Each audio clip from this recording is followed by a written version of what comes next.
Bismillah ar-Rahman ar-Rahim. La hawla wa la quwwata illa billahi al-aliy al-azim. Alhamdulillahi rabbil alameen.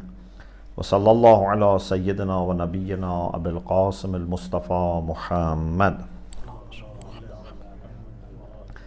wa alihi at-tayyibin at-tahirin la siyama baqiyatillah fil aradin jalallahu ta'ala farajahu al-sharif. Allahumma akhrajni min dhulumat al-wahm wa akrimni bi nur al-fahm. اللهم افتح علينا أبواب رحمتك وانشر علينا خزائن علومك برحمتك يا أرحم الراحمين. Alhamdulillah, we have tawfiq to continue our study of Islamic plan for life. This is our third session on family in Islam. The 11th point in this discussion is about marital life. According to Islam, marriage is not just a legal contract or a financial arrangement or, for example, a sexual relation. It's not just that. But at the same time, Islam doesn't ignore all the important factors. Therefore, Islam doesn't tell us that you have to ignore or to fight against your instincts or against your desires, for example, for food, for sleep, for sex, etc. These are the things that Allah has put in us for a purpose. And the way for our progress is not to fight them or ignore them. And also the way is not to explode them and magnify them and just try to satisfy them without any limits. Everything has a measure. You need to eat, you need to have rest, you need to have accommodation. But spend too much time and money and energy on this is not good. Eating too much is not good. Ignoring these needs also is going to create problems. Yeah? If you don't eat properly and your body is deprived, sooner or later you are going to see difficult conditions, illnesses, disease, weakness, etc. So Islam does not ask us, and indeed does not allow us, to ignore our basic needs and desires, but just says that look at the philosophy behind them. You human beings are more precious than living to satisfy these things. But on the other hand, you cannot have your meaningful and your spiritual life if you ignore these things, because then you are going to be stopped or reduce your speed if you don't take care of these basic needs. And we don't expect everyone to be so strong that even if they are all their life, for example, not enjoying any material, for example, gifts of dunya, they can remain focused, they can remain healthy, they can remain moral, they can remain modest. Not everyone can be like that. We have to be reasonable. Therefore, Islam says you need to marry. Part of it is for your spirituality, for your relation with Allah, for humanity, for many things, for community, etc. And part of it is also to maintain your modesty, your iffah, and to be able to remove lots of pressure on yourself if possible. Of course, if someone who cannot marry, then for example, by not thinking too much about this, by fasting, etc., they can. But it's not a solution to say to people, no one needs to marry, and this is a animal, for example, desire that we have, and we have to eradicate it. This is not the way Islam looks at it. So, if we act properly, our desire for sex would serve family life. So the natural desire of a man for having a wife, or a wife for having a husband, and of course man and woman also have different attitudes. They're not exactly the same, but part of it is shared, although the degree, intensity, and dimensions are not the same. But part of it is that both of them have some needs for marriage, which are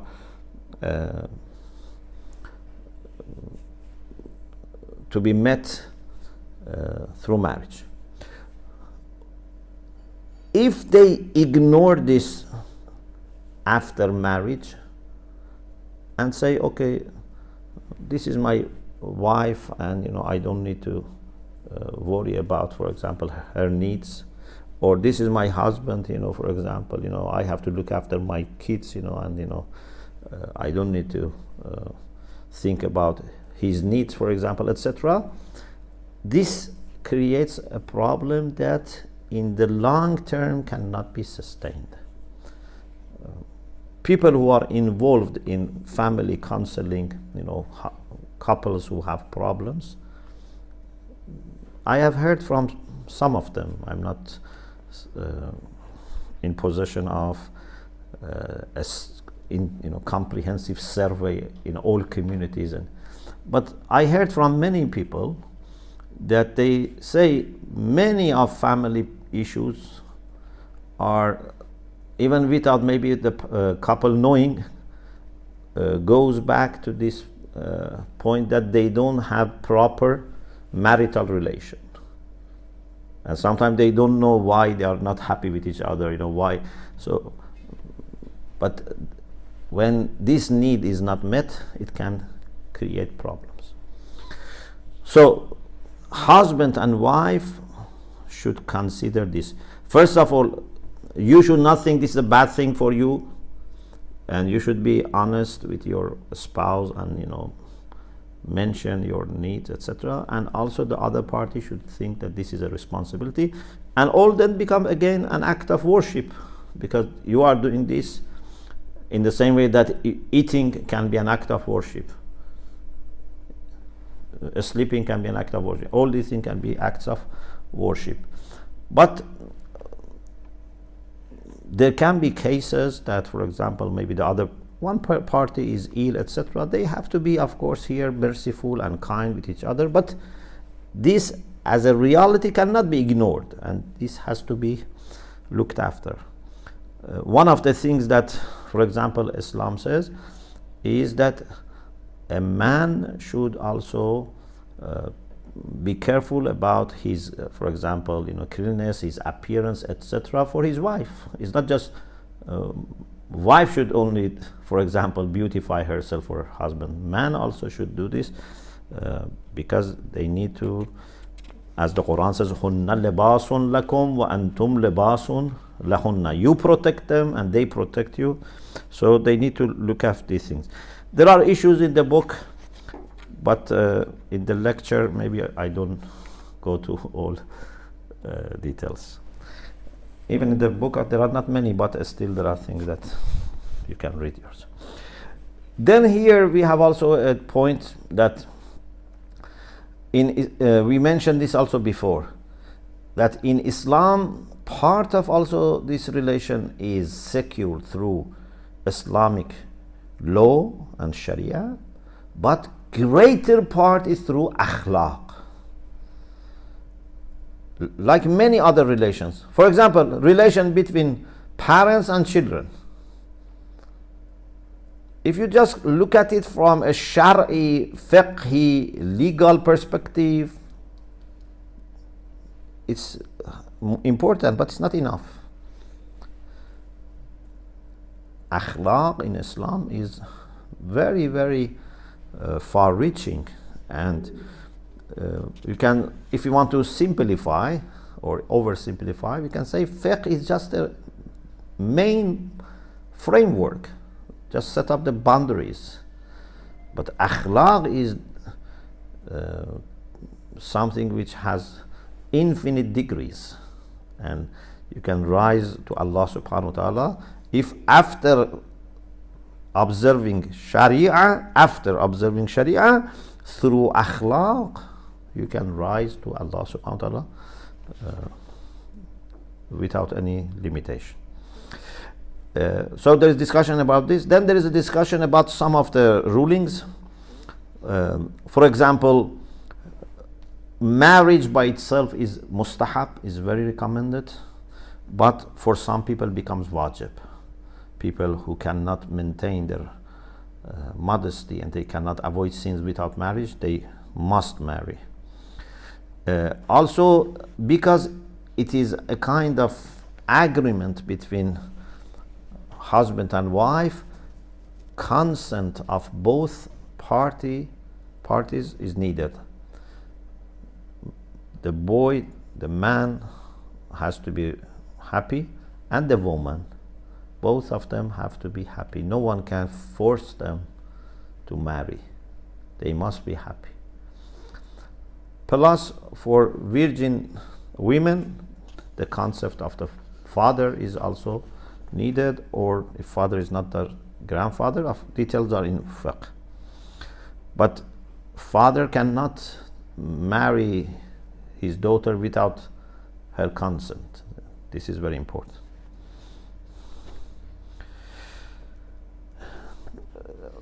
After marriage, man is responsible for protecting his wife, his children, providing them with what they need. It would be accommodation, food, medicine, etc. And even if woman is rich, she is not responsible. She is not, required by Islamic law to contribute. Akhlaqi perspective, of course, different. And from moral perspective, they shouldn't, make these divisions among themselves. It's unity. But from a fiqhi perspective, man cannot say to his wife, because you are rich or you have, money, you have to pay for rent or etc. And woman is not required to do any work at home. But again, it is good that they make, everything in the way that serves the family the best. There must be a competition in offering, not competition in running away from responsibilities. And there's a hadith here that Imam Sadiq alayhi salam says, Rasulullah divided the task between Lady Fatimah and Imam Ali in this way, that said, Ali, you take care of all the work outside home, and Fatimah inside home. And Lady Fatimah was so happy that she doesn't need to, do things outside home, and have unnecessary, contacts, etc. But at the same time, we know that Imam Ali many times helped Lady Fatimah at home by, cleaning or, making flour, etc. And sometimes when Rasulullah was asking them, was visiting them, asking who is more tired so that I help, Amir al-Mu'minin was saying, please help Fatima. So this is a competition in helping.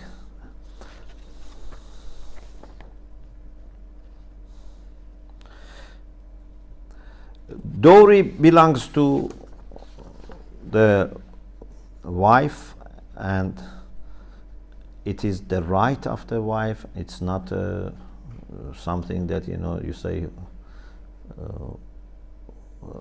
who has taken, who has given, something like. Sometimes some people don't take it seriously, but it's not just a formal.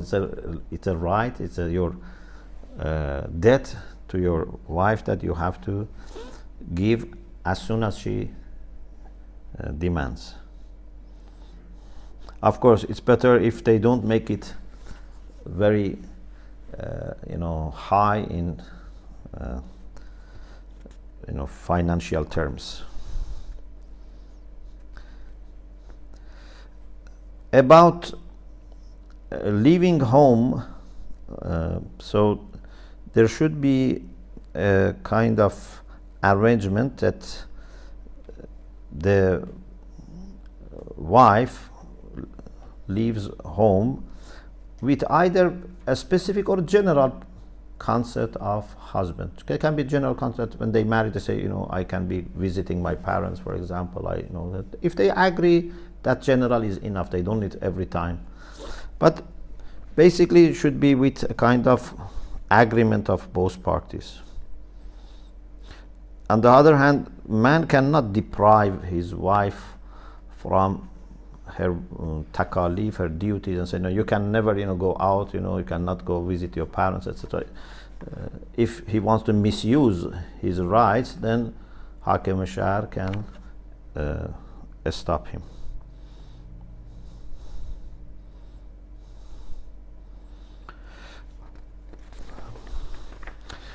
Then there is a discussion about divorce. We said marriage is very much recommended and is the best thing that human beings can build. On the other hand, divorce is the worst halal, the worst thing which is permitted is divorce. Islam is realistic. It doesn't say there must be no divorce at all, because sometimes people make mistakes in marriage, sometimes situations change, sometimes people anyway they don't act properly. So we cannot deny that there can be genuine cases for divorce. And in some traditions, when they all together stopped divorce, then big problems happen, because then some people, to get rid of their spouse, they try to kill them or poison them, or sometimes, for example, they change their religion, or sometimes they don't marry in the first place. So why we should marry? Because we are going to be trapped. So if we deny divorce altogether, it's a problem. But it's just a kind of emergency exit. I always, say it's not an option. You should, when you marry, don't say, okay, I have an option which is divorce. Marriage is one way. But in any one-way road, sometimes there may be some exit for emergency, but it's not an option. And it's not something that you plan. You cannot, play with your life and life of someone else if you don't have this idea of being committed and say, okay, I marry her or him, then after 1 year, 2 years, I create, some issues. No, it's in the permanent marriage, it means you are giving your commitment to the other person. If you are not able, you have to say in the beginning, I am not committing myself permanently. Then either the other party accepts as a temporary or not, and there are lots of course, discussions here. So, Islam allows for divorce, but says it's a very bad, very disliked, and it's like something for emergency. Rasulullah sallallahu alaihi wasallam said, Jibreel so much advised me about women, to the extent that I thought in Islam, I say in Islam because this is what he means. divorce should not be permitted except if the woman is committing adultery publicly. So much Jibreel was talking about, rights of women, being kind to women, etc., that I was getting this impression, of course this is not the final one, that unless there is something like adultery, one should not divorce his wife. There must be really a very huge thing for divorce. And those who keep divorcing are very much condemned, and some hadiths even we have curse for people that they keep marrying and divorcing, and sometimes they are just, this is the plan too.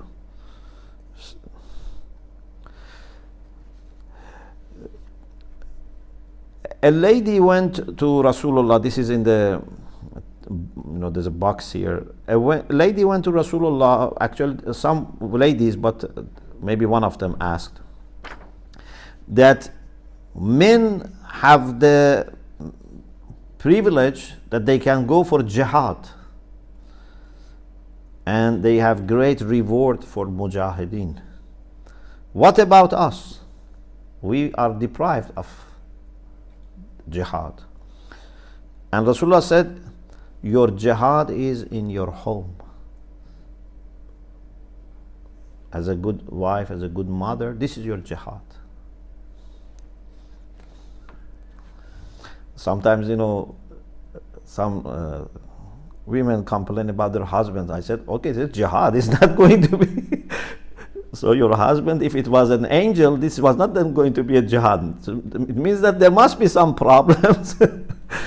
So instead of dealing with enemies who has, gun and, missiles, maybe you deal with the akhlaq of your husband. It's jihad anyway, but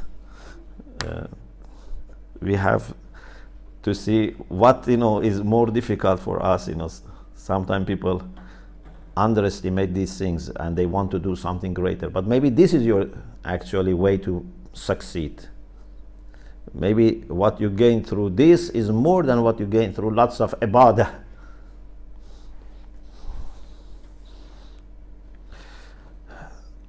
Rasulullah also is quoted as saying, when a lady makes her house tidy and organized, Allah looks at her with mercy, and whoever Allah looks at them with mercy would not be punished.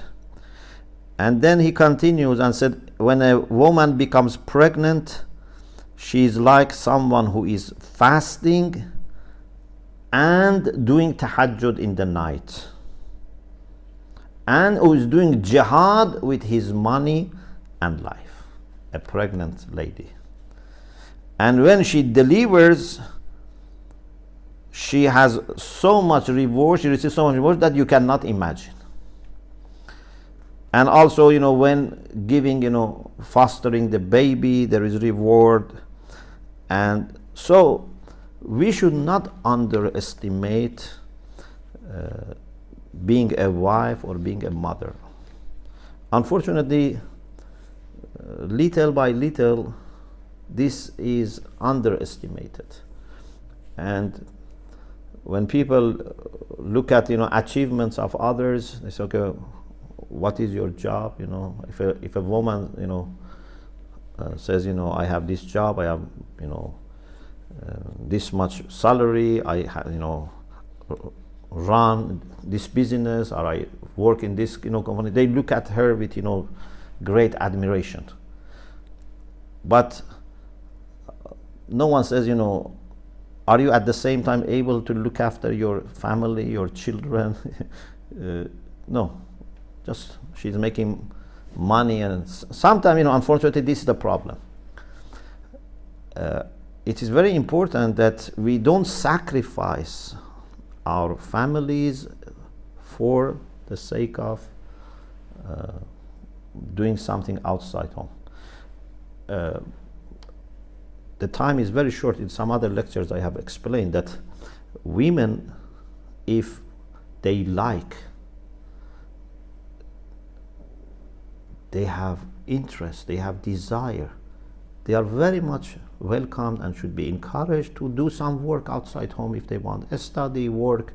But if they like, if they have time, if they are not pressurized, if their taqwa is not compromised, their hayya, very much encouraged to work. But to be forced to work because, for example, husband says you must bring money, you have to also work, and to force a woman to work, or norms of the society forces a woman to work full time and something that she doesn't like, something that she doesn't find meaningful, doesn't get satisfaction. This is not good. So we have to see between us and Allah subhanahu wa ta'ala, what is my main task, what is my second task, what is my third task, and then put our energy into them. Not to say we shouldn't work at all or everyone should work. Even the same person, from time to time the situation changes. Sometimes you have young children, very young kids, sometimes your children are grown up. There are different, sometimes your family is in need, financial crisis, sometimes you have no crisis. So it shouldn't become a norm that every person by default, every woman by default must have full-time job, because this should not be a norm. For a man, yes, every man must by default have full-time job. Even if they don't need money, they must work, they must be busy. But for women, there is no such a thing as a default. So to be a wife, to be a mother is a great responsibility, greatest responsibility, and unfortunately we sometimes or many times underestimate. Then there is a discussion about relation between parents and children. Many things bring parents and children together. But if you look at it a little bit more closely, you would see that children, many times, what brings them to their parents is their needs.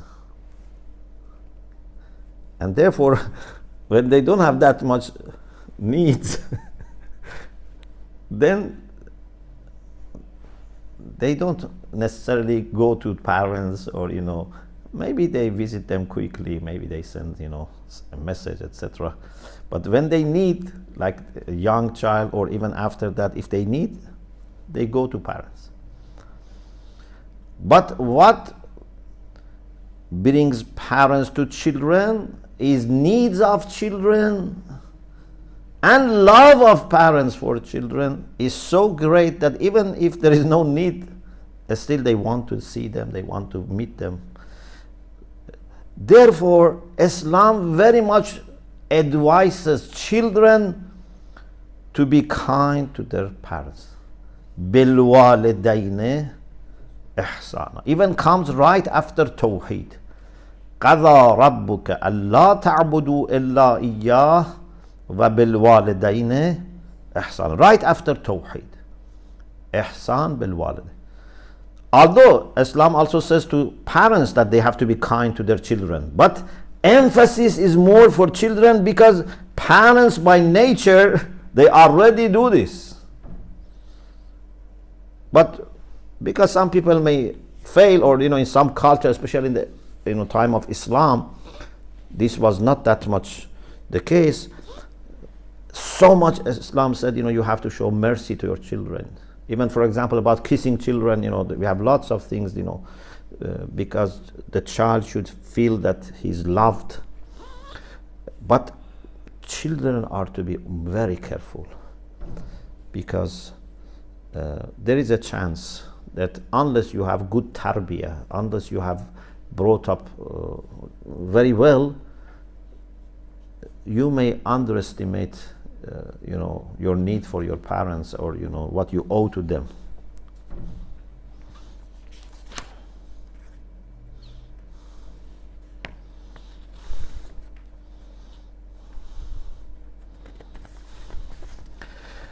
So, with respect to the book, has this discussion first about parents' love for children, and then inshallah we'll talk about the other side. Rasulullah sallallahu alaihi wasallam said, fragrance of child is a fragrance of heaven. So maybe there is no other way more beautiful than say this, to say that how much Islam puts value in children. Or he said, a good child is a flower of flowers of heaven.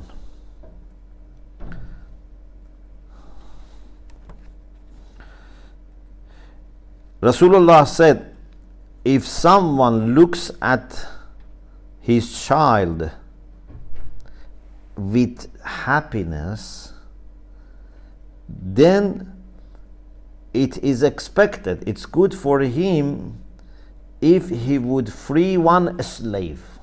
Just every time that you look at your child and you see that this great blessing Allah has given you, so it would not be too much, it would not be israf of you, for every time if you are able to free one slave. It means what a great blessing to have children. Or Rasulullah said, kiss your children. Of course, sometimes some children, maybe they don't like, we shouldn't, but most of the children like to be kissed. And you know that once Rasulullah kissed, I think one of his grandchildren, and someone was surprised, said, I have never kissed my children. In that society, it was not good for a father to kiss his child. And Rasulullah said, man la yarham, la yurham. So here it says that when you kiss your child, you receive a degree, a rank in heaven, which is very high.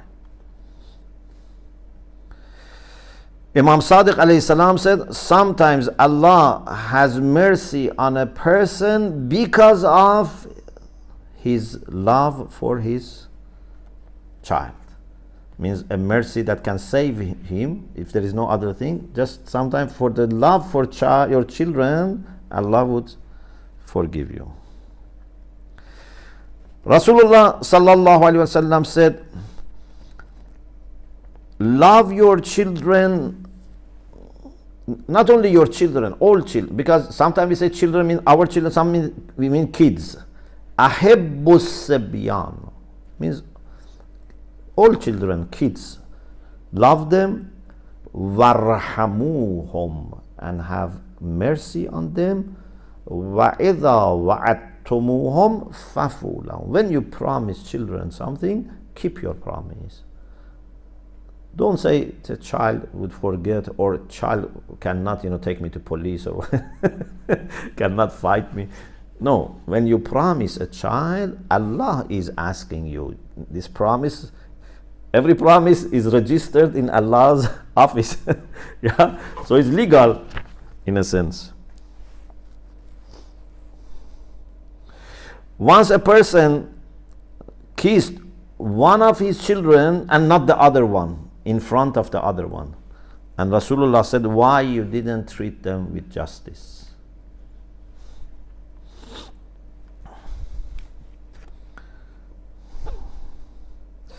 And then there are some hadiths here about the rights of children over parents, for example, about giving them good names and teaching them the Quran, and giving them halal food, etc.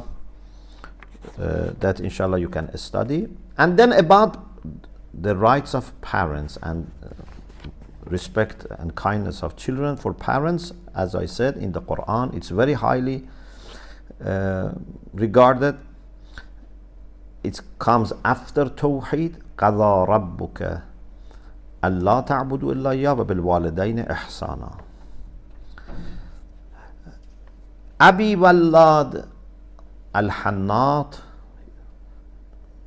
he says, I asked Imam Sadiq alayhi salam, what does it mean to be kind to your parents, to do good to your parents? Imam Sadiq said, it means that when you are sitting with them, you have to, or you are interacting with them, you have to be kind with them, and do not wait till they ask you for something. If you know your parents need something, don't wait for them to ask. Maybe they don't ask, or maybe they feel embarrassed to ask, or maybe they are proud.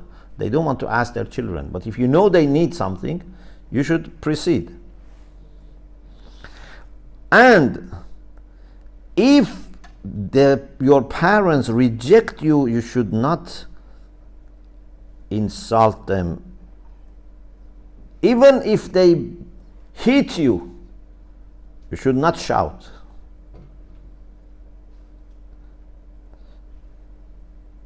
Never look at them without kindness. And never raise your voice over the voice of your parents. And not put your hand above their hand. And don't precede them when you are walking, don't precede your parents. So basically, you have to treat your parents like second God. Like, you know, if I say like king and queen, it's not enough. I said like second God. This is the respect that we have to have for our parents. You have also heard this famous hadith in Al-Kafi.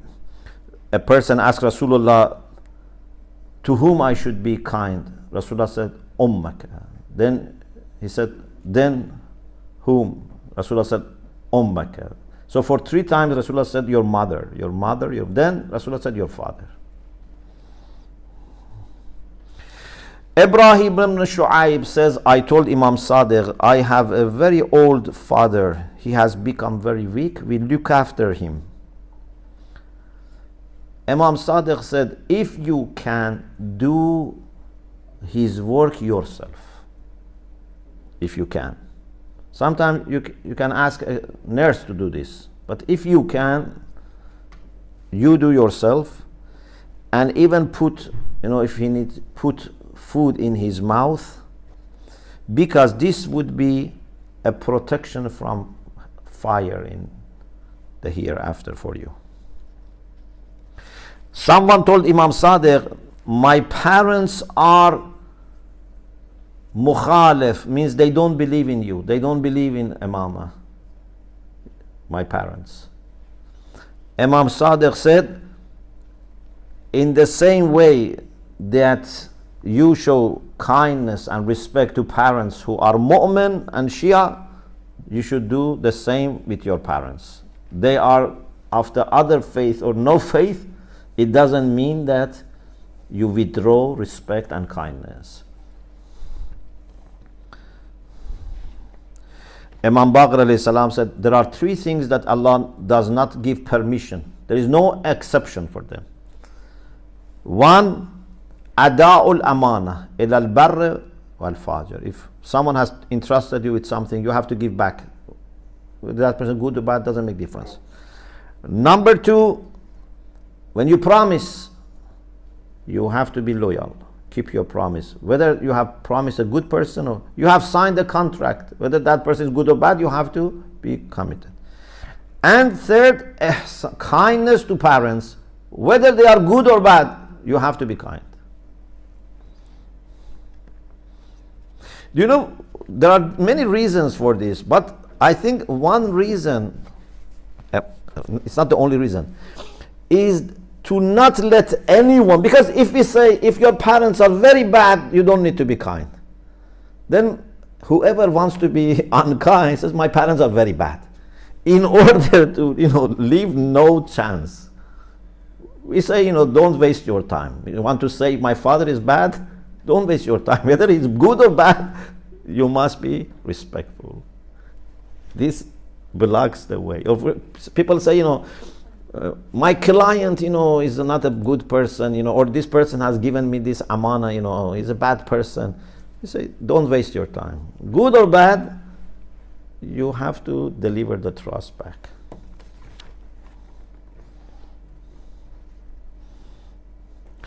Imam Baqir said to Jabir, one of the signs of Shia, true Shia, is kindness to their parents. Amir al-Mu'minin said, kissing your child is rahmah, kissing your parents is ibadah.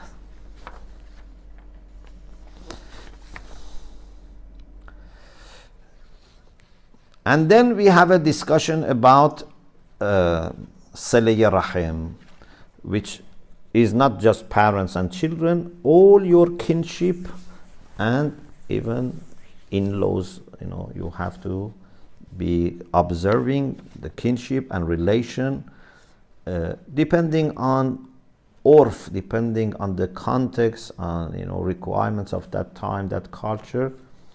Sometimes more visits, sometimes less, sometimes more attention, depending. But no one should be considered as a careless person or a person who has disconnected himself from his family. Thank you. And in Islam, there are lots of not only reward promised for Silay Rahim, but lots of worldly benefits. For example, your life will be extended, your rest will increase, because many things have also worldly outcomes, like kindness to parents, or na'uzubillah, being bad to your parents. There is also a discussion here in one of the boxes for a study about uquq, aqul walidain. And if someone is not grateful to parents and annoys parents, we say this person is aqul walidain. The minimum is off. La taqul lahum off. If you say I'm tired with you or I'm bored with you, But anything even lower than that, if anything that annoys them, this is aqul walidain. Looking at them with anger is. Rasulullah said there are three things that soon you would see the result. One is aqul walidain. If you are disrespectful to your parents and your parents, are displeased with you, quickly you would see. Another is zulm, which you quickly would see the result. And the third is kufr, ungratefulness to someone who has been kind to you. These three things you will quickly see their results. Imam Sadiq alayhi salam said, on the day of judgment, when the veil from before heaven is removed, every living being, for example, human being, etc., they can smell fragrance of heaven from 500 years of traveling distance. Okay, suppose a person is traveling 500 years, how much you can travel? You can smell the fragrance of heaven. Except one group. Imam Sadiq, except one group. And that is aqul walidain.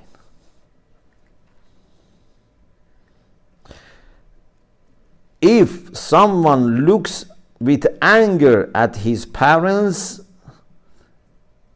while they have done zulm to him, وَهُمَا ظَالِمَانِ لَهُ. Allah would not accept his salat. So even if your parents have done zulm to you, you cannot look at them with anger. So this is a great blessing for those whose parents are alive, to be kind to them, because this is the easy way to please Allah subhanahu wa ta'ala. There is no way you please your parents and Allah doesn't, appreciate. And on the other hand, warning, if we fail to observe our duties towards our parents. May Allah inshallah bless all the parents who are alive with health and dignity and ease, and may Allah inshallah send his rahmah and maghfirah to all parents who have passed away, and may Allah enable us to fulfill our responsibility towards the parents when they are alive and even after, because sometimes people, when their parents are alive, they are good. After that, they displease parents. For example, if someone does zulm to his brother or sister after father dies, this also can lead to aqul walidain, becomes aqul walidain. How can your father forgive you if you are doing zulm to your brothers and sisters, if, for example, in inheritance, etc., afterwards? You can say, I was very kind with him, but that's not enough. So before they die and after they die, we have to be very careful not to do anything that either in person or in their spirit they would be unhappy with. Alhamdulillah Rabbil Alameen.